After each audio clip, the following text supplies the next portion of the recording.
guest is somewhere in Utah County, perhaps at work, perhaps at home. I don't really know. I hung out with him a lot Thursday through Monday. Tyler Haws on the Deseret First Credit Union hotline. Tyler, it's great to see you. I miss you already, man. It's been a couple days. Been too long already, Jarom. Okay, last night, Miss being in studio. Yeah, we had a basketball court and a hoop, and it was fun hanging out with you, man. You're a great rebounder.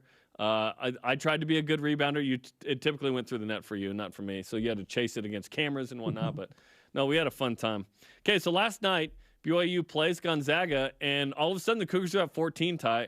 At this point, early in the first, late in the first half, are you thinking BYU is going to win this game?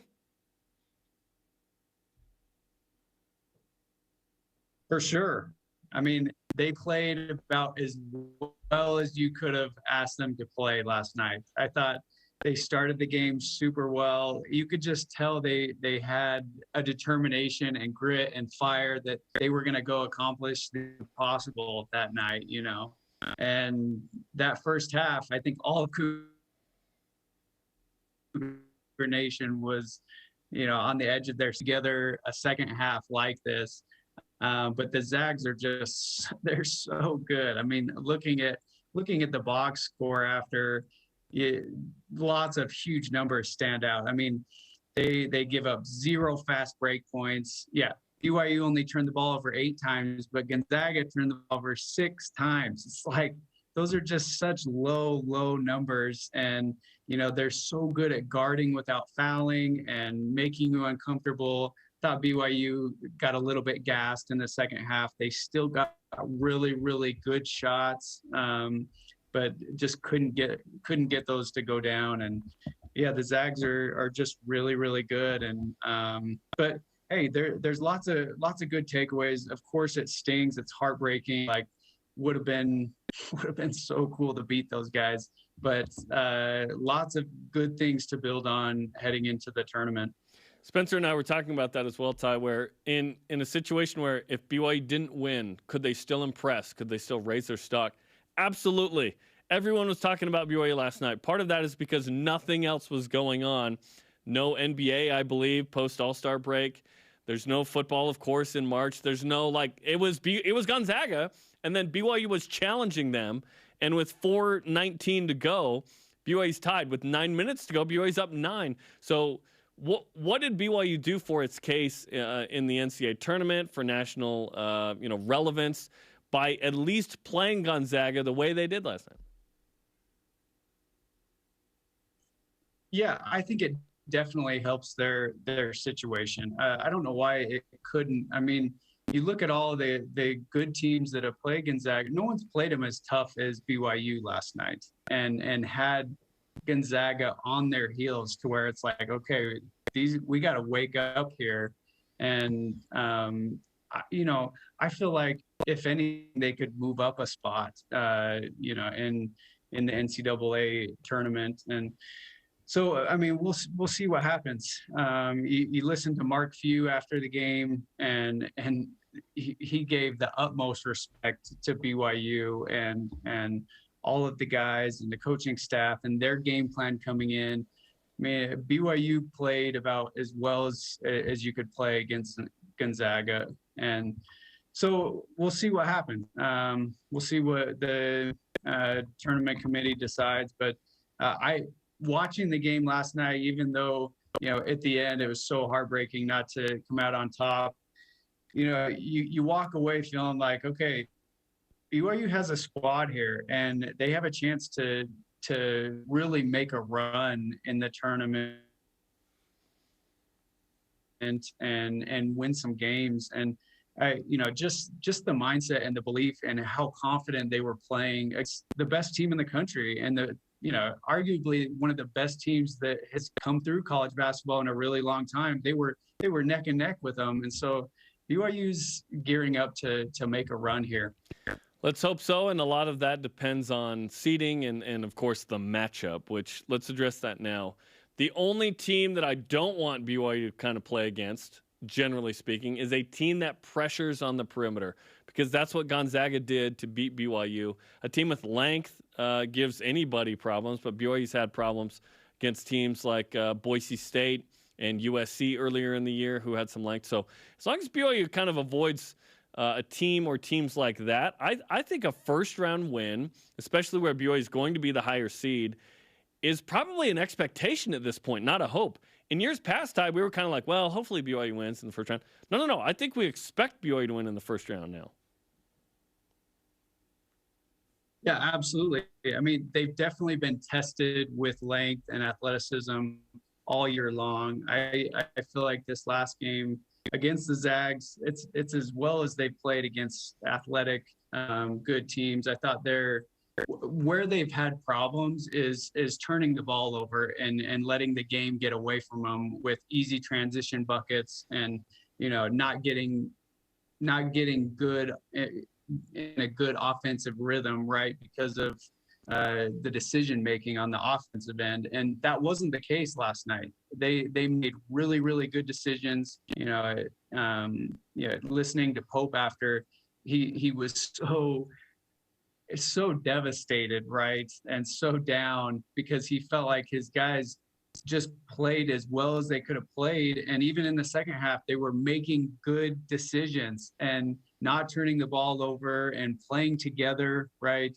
And so, I mean, those things have to be encouraging going into the tournament. And, going back to your question, okay, can BYU compete against these longer athletic teams? Yes, they can. And these lineup changes, and I think they're playing Gideon George more. They're playing Caleb Lohner is playing as confident as I've seen him play this year.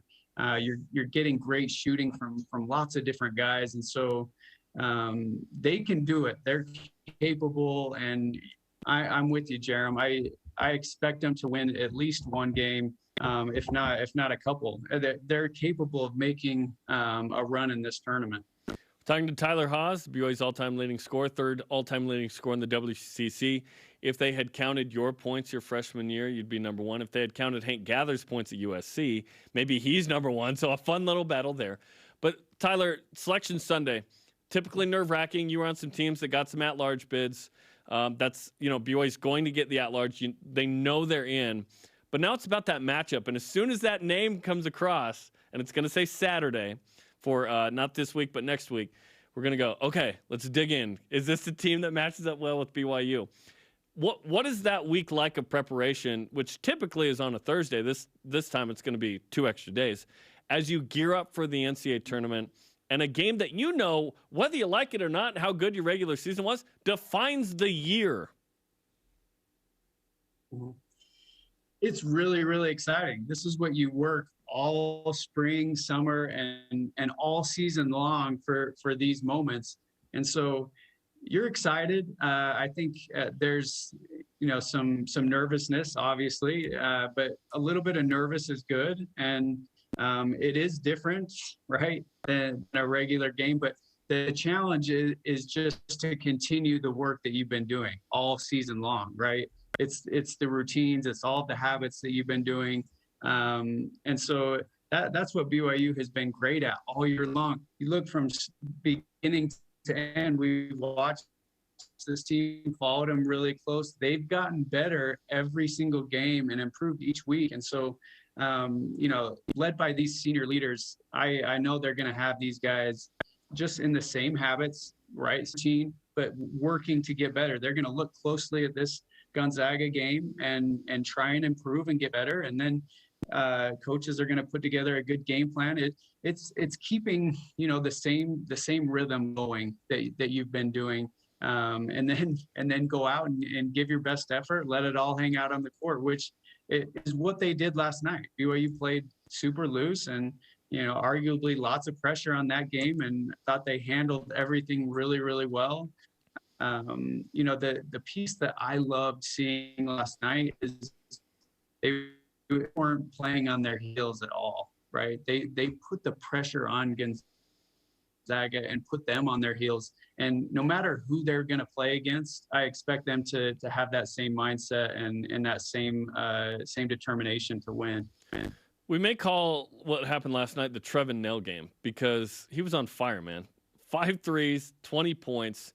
Do you feel like that was a step towards him becoming who he's going to become at BYU? For sure.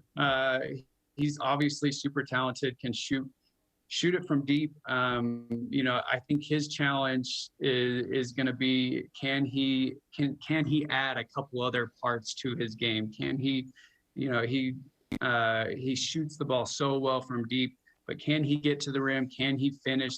Those are some of the questions I have. And I've seen him do it before, but can he become that multi-dimensional scorer that he's capable of becoming? What is his ceiling there? But man, he got hot last night, and it was so fun to watch. They were trying to find him on every possession, and he's a guy that's capable of putting up 20, 25 points really, really fast. Yeah, it was fun to watch. And on a team that had 10 dudes and 3 seniors, he kind of emerged here later in the season a little bit for the Cougars. Okay, final question. Call your shot here. What seed will BYU get Sunday? And what seed do you think they deserve? That may be different. Yeah. I think they're gonna get a 7 seed, but I believe they're deserving of a 6 seed. Amen. That's kind of my general feel. I think they're gonna go up against someone with length and athleticism. They could be matched up with a Louisville or someone of that caliber, and so they're gonna have to be ready to play in every single game in the NCAA tournament. No matter who you're playing against, they're hard to win. They are hard to win, and you can't let up the entire game. And so, but I'm so excited. It's so encouraging watching this team and the leadership on this team and the way they're playing right now. They've gotten better every single game this year, and they're playing their best basketball. And I know those guys in that locker room, they believe they can make a run. And so couldn't be more excited. Okay, Tyler, we appreciate the time, man. Great stuff on your coverage of the West Coast Conference. It was fun hanging out with you, and let's see what BYU gets on Sunday. Let's go. Hey, thanks, Jarom. Appreciate it, man. Tyler Haws on the Deseret First Credit Union Hotline. You know why, we show how. ESPN